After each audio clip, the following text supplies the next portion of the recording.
Radha ji Australia से। राधे राधे महाराज जी। महाराज जी, माया से परे हटकर ब्रह्म का साक्षात्कार कैसे होगा?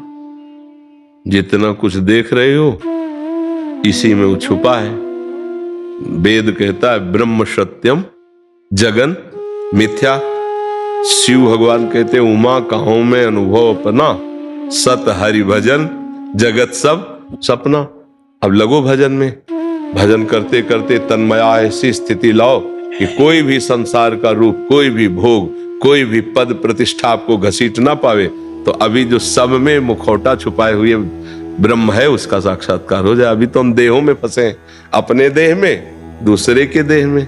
ये हमारी पति, ये हमारी पत्नी, हमारे पुत्र, ये हमारे मित्र, ये हमारे शत्रु, ये हमारे अनुकूल, ये हमारे प्रतिकूल, उसी ब्रह्म में आरोपित करके इतने द्वंद्व हम फंसा लिए। अब इन्हीं को साधना के द्वारा मिटा दिया जाए तो एको ब्रह्म द्वितीयो नास्ति। वेद कहता है दूसरा नहीं है, एक ही ब्रह्म है। उसकी प्राप्ति के लिए गुरु का वर्ण करो, उनके द्वारा दी हुई साधना करो, तब समझ में आएगा। ये बातों से थोड़ी समझ में आएगा। गुरुदेव का वर्ण करो, उनके द्वारा दिए हुए नाम मंत्र का जप करो, शास्त्र स्वाध्याय करो, सत्संग सुनो, उसका विचार करो। और एक अहमता ममता ये जग में है दुखदाई, ये जब श्री जी की ओर लगे तो होत परम सुखदाई। जो अहम और मम शरीर और संसार में फंसा हुआ है वही उठाकर प्रियालाल के चरणों में लगाना है। वही गुरुदेव करते हैं। ये नाम जप करो, मंत्र जप करो, पाठ करो, ये सेवा करो, पूरा समय प्रभु के चिंतन में लगाओ तो तुम्हारी ममता प्रभु के चरणों में हो जाएगी। जहां हुई तो जित देखो तित श्याममयी, जिधर देखोगे अपना प्रभु नजर आएगा। वही है, केवल ये मुखौटे बनावटी हैं। ये जितने सब बनावटी हैं। ये पहले नहीं था रूप, ये बाद में नहीं रहेगा, कुछ वर्ष के लिए है। ये दिखाई दे रहा है, ये बनावटी है। लेकिन जो इसमें है वो पहले भी था, अब भी है और वो आगे भी रहेगा। मुखौटे बदलते रहेंगे, शरीर बदलते रहेंगे, लेकिन पहनने वाला वही रहेगा। कपड़े बदलते रहेंगे, पहनने वाला वही रहेगा। बस पहनने वाले को पहचान ले तो भगवत प्राप्ति हो गई। जो पहने हुए है वो माया है, जो पहनने वाला है वो ब्रह्म है। अब बस इतनी बात का भेद समझ जाए तो समझ जाए। किसका प्रश्न था? हाँ, तो जब तक गुरु चरणों का आश्रय नहीं, खूब नाम मंत्र जप नहीं, तब तक फिर ये ज्ञान थोड़ी समझ में आएगा। देखो आप अपने को पक्का स्त्री समझती है ना, देखो ना, पूरा का पूरा, चाहे जितना ज्ञान बताओ, लेकिन आपको अनुभव यही होगा कि मैं शरीर हूं। और जिस दिन ये बात हट गई अंदर से, अभी बुद्धि से भले कह सकते कि मैं शरीर नहीं हूं, लेकिन अनुभव में भूख प्यास, ठंडी गर्मी, मान अपमान, जितने द्वंद्व है, मैं शरीर नहीं हूं तो ये व्याप्त नहीं होंगे, पर ये व्याप्त होते हैं ना। इसका मतलब है शरीर भाव है, शरीर राग है। नहीं तो जो हमारा स्वरूप है वो निर्भय, निश्चिंत, निशोक, प्रसन्नात्मा, न कोई शोक न कोई चाह। ब्रह्मभूता प्रसन्नात्मा न सोचत न कांक्षत। तो इसका मतलब आप शरीर में हैं, इसका मतलब शरीर भाव है। शरीर भाव है तभी द्वंद्व है, तभी माया है, तभी भ्रम है।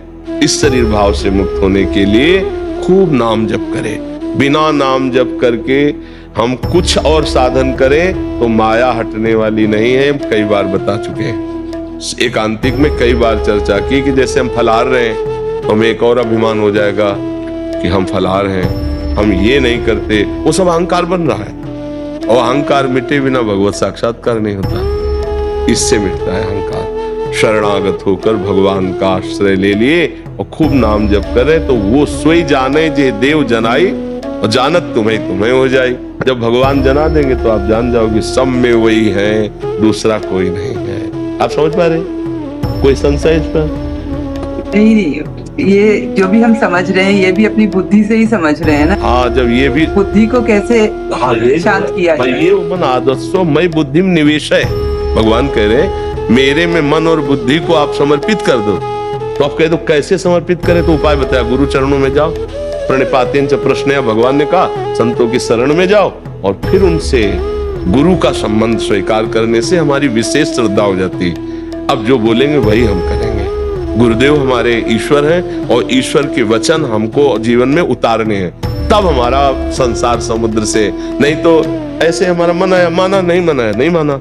लेकिन गुरुदेव बोल दे तो ना मन की बात थोड़ी चलेगी, उसमें तुम्हें मानना ही मानना है। इसीलिए गुरु परंपरा बनाई गई है कि हम अपनी मनमानी बातों को, बुद्धि की बातों को हटाकर गुरुदेव की बात मानते हैं, और गुरुदेव की कथनानुसार जब चलते हैं तो गुरु का ऐसा प्रकाश होता है वचन का कि अज्ञान तिमिर अंधकार का नाश हो जाता है। अज्ञान तिमिरांधस्य ज्ञानांजन शलाकया चक्षुरुन्मीलितमेन तस्मै श्री गुरुवे नमः। तो गुरुदेव भगवान की शरण, भगवान से प्रार्थना करो कि आप हमें गुरु रूप में मिलो और आप हमको मार्ग बताओ जिससे मैं आपको प्राप्त कर सकूं। क्योंकि बुद्धि एक सीप है समुद्र से, पर सीप में समुद्र नहीं आ सकता। समुद्र में ऐसे अरबों सीपियां हैं। तो भगवान है समुद्र, आत्मस्वरूप है समुद्र, और बुद्धि है सीप। सीप से कितनी बार आप पानी भरो तो समुद्र का कुछ नाप ले पाओगे क्या?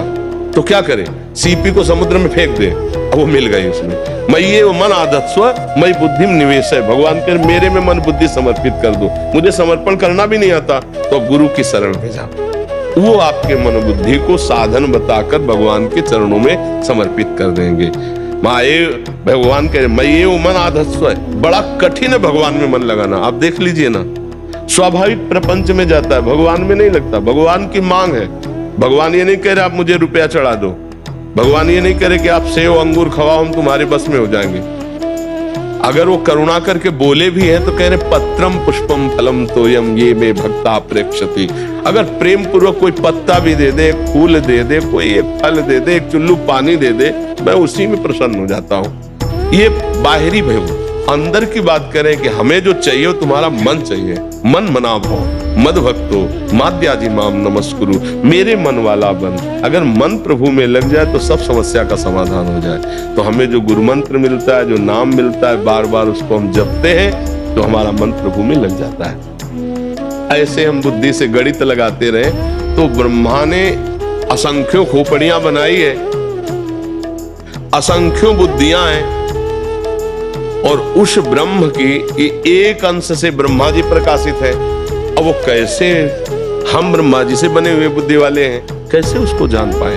वो ज्ञान समुद्र है। तो क्या करते हैं, जब शरण में आ जाते हैं तो डायरेक्ट हमारी बुद्धि में बैठकर फिर वो अनुभव करा देता है। स्वयं जाने यही देह जनाई, और जहां जाना तो जानत तुम्हें तुम्हें हो जाए। ब्रह्मविद ब्रह्मविभूत, वो स्वयं भगवत स्वरूप हो जाता है।